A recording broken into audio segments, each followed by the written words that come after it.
Time Walk with me. Hey everybody, welcome back to Time Walk with me.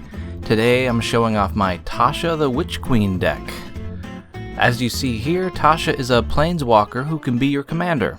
She costs 3 generic, a blue, and a black mana, and she enters the battlefield with 4 loyalty counters. She has 2 loyalty abilities, both of which can be used the turn she comes into play, but you are most likely going to use the +1 ability at least once before you use the -3. She has a triggered ability that gives you a 3/3 black demon creature token whenever you cast a spell that you don't own, something this deck aims to make happen as much as possible. Her first loyalty ability says you draw a card and then you exile up to 1 instant or sorcery from each opponent's graveyard and put a page counter on it. Then her -3 ability lets you play 1 spell from exile with a page counter on it for free. You'll probably only be able to use this ability once every 3 turns or so, during which time you'll have to find a way to keep Tasha defended, but since she has no game-ending abilities, people might just find her to be a minor annoyance and not feel the need to target her so much. At least that's what I hope. But people tend to just see a planeswalker and go kill.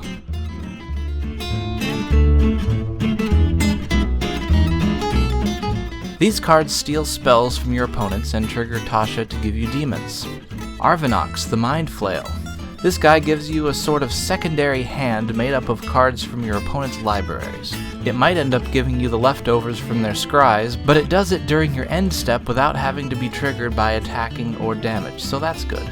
It's not even a creature unless you control 3 or more permanents that you don't own. Ashiok, Nightmare Muse. This planeswalker is a bit more menacing than Tasha. Its ultimate ability lets you play 3 of anything an opponent owns in exile for free, no matter how it got there. And its first 2 abilities help defend your planeswalkers and get stuff into exile for you to play later. Covetous Urge. This lets you cast a spell in an opponent's hand. It doesn't make it free, but at least you don't have to worry about what color your mana is. And any spell in this deck that lets you cast an opponent's spell and it's not free, they give you a break on the color. So that's very nice of them. Dazzling Sphinx. This one has to do combat damage to give you an opponent's spell, and the spell will be mostly random, but it flies, so that helps it get through, and you don't have to pay for the spell. Extract Brain. This has a very cool name and illustration, and it doesn't restrict what kind of spell you can cast for free from an opponent's hand, so that's cool. Gale's Redirection. This can counter an uncounterable spell as long as it doesn't have Split Second, and it gives you a good chance of being able to cast it yourself for free. At worst, you'll have to pay for the spell, but you don't have to worry about the mana colors. Hostage Taker. This creature gets rid of an opponent's creature or artifact, and it gives you the chance to cast it. Intellect Devourer. Your opponents choose what cards this creature gives you access to, but at least you get a demon for each one that you use. Keru's Spell Snatcher. Because this creature utilizes Morph to take an opponent's spell, it doesn't use the stack and therefore it can target spells with Split Second and cannot be responded to. You don't even have to use the spells right away or pay for it, and it doesn't matter if the Spell Snatcher is still around. Kotos the Silent Spider, or Kotose, I don't know. This lets you take a card from an opponent's graveyard and play it from exile, and if your opponent is using a card that allows you to have more than one of it, you can deprive them of every copy of it in their graveyard, hand, and library. Thief of Sanity. This gives you a spell from your opponent's library. You have to deal combat damage though, and you have to pay for the spell with the usual color considerations removed, but the upside is that it's repeatable and it has flying.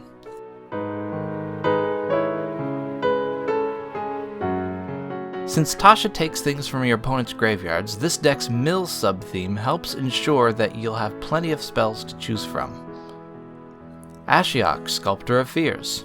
This probably won't stay out for long, but if it does, it can be quite devastating. Teferi's Tutelage. Cut Your Losses. This can take a real bite out of an opponent's deck, or a decent bite out of 2 opponents' decks. Patient Rebuilding. This can draw you cards and put cards into your opponent's graveyards. Persistent Petitioners. I put 13 of these dudes in this deck. Relic Golem. And Tower of Murmurs.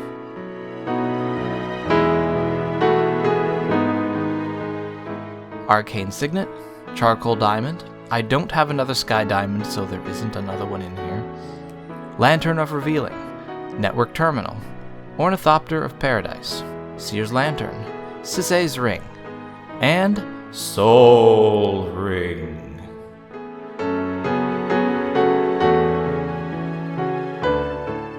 Did I put in enough? Probably not. Oh well. Destroy the Evidence, Eyes of the Beholder, Inevitable End, Murder, Rewind, and Royal Assassin.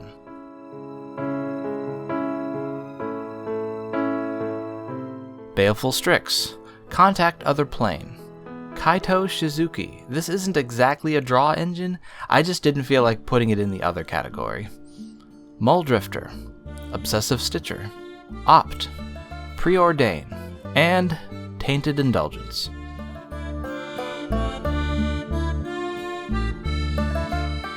Clever Impersonator, Clone, and Vesuvan Shapeshifter.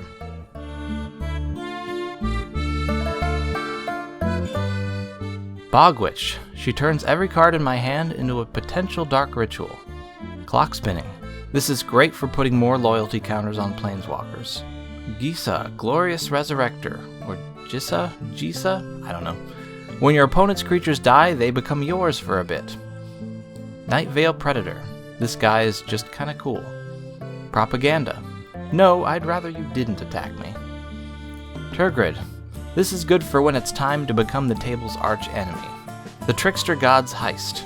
Chaos is usually Red's thing, but this card does a bit of it. Yawgmoth, Thran Physician. Yawgmoth's Proliferate ability is good for planeswalkers. Bit of an expensive card, though.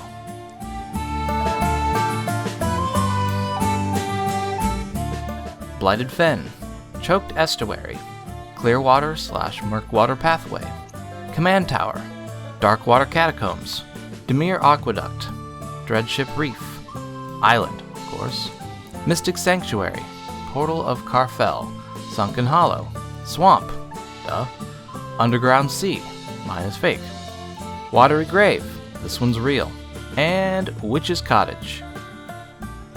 So there we have it. That is Tasha the Witch Queen, the Planeswalker commander who casts your opponent's spells, so you'll be kind of playing your opponent's deck, which is something that I do in another deck of mine. It's just kind of a fun strategy.